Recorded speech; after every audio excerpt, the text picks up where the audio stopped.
তৃণমূলের মদতছাড়া এত বড় বোমা বিস্ফোরণের ঘটনা ঘটতে পারে না। মুর্শিদাবাদের সাগরপাড়ায় বোমা বিস্ফোরণ কাণ্ডে রাজ্য সরকারকে নিশানা করে এমনই দাবি করেছেন কংগ্রেস নেতা অধীর চৌধুরী। তিনি বলেছেন, এই বিস্ফোরণে কালী পটকা ফাটেনি, বড়সড় রকমের শক্তিশালী বোমা বিস্ফোরণ হয়েছে।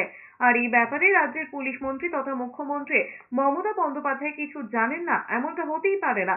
অধীর চৌধুরীর কথায়, মুর্শিদাবাদে অস্ত্র বোমা পিস্তলের অভাব নেই, জানিয়ে জেলার মানুষ আতঙ্কে রয়েছে। পাশাপাশি মুর্শিদাবাদের সব দিকেই দুর্নীতি হচ্ছে।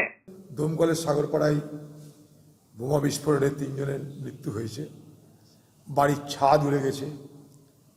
এগুলো তো পটকা না, দিদি নিশ্চয়ই জানেন, পুলিশ মন্ত্রী যেহেতু।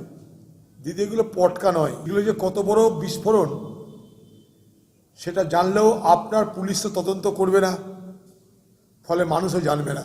আগামী দিন আমাদের জন্য কি অপেক্ষা করছে আমরা জানি না। এদিকে মুর্শিদাবাদের সাগরপাড়ায় বোমা বিস্ফোরণের ঘটনায় এনআইএর তদন্তের দাবি জানিয়েছে রাজ্যের বিরোধী দলনেতা শুভেন্দু অধিকারী। দমকলে বোমা বিস্ফোরণে মৃত্যুর ইস্যু তুলে বলেছেন, রাজ্যের মুখ্যমন্ত্রী হঠাৎ করে বিধানসভায় উদয় হন, আগে থেকে কেউ জানতে পারেন না। উনি এখনই এসে শান্তির বাণী ছড়িয়ে দিয়ে গেলেন। উনি একবার বললেনও না দমকলে বোমা বিস্ফোরণে ওনার যারা ভোট ব্যাংক, সেই ভোট ব্যাংকের লোকেরা পরপারে চলে গিয়েছে। উনি এক্ষুনি এসে শান্তির বাণী ছড়িয়ে দিয়ে গেলেন। উনি একবারও বললেন না যে ডোমকলে বোমা বিস্ফোরণে 3 জন উনার যারা ভোট ব্যাংক, এই ভোট ব্যাংকের লোকেরা তারা পরাপারে চলে গেছে।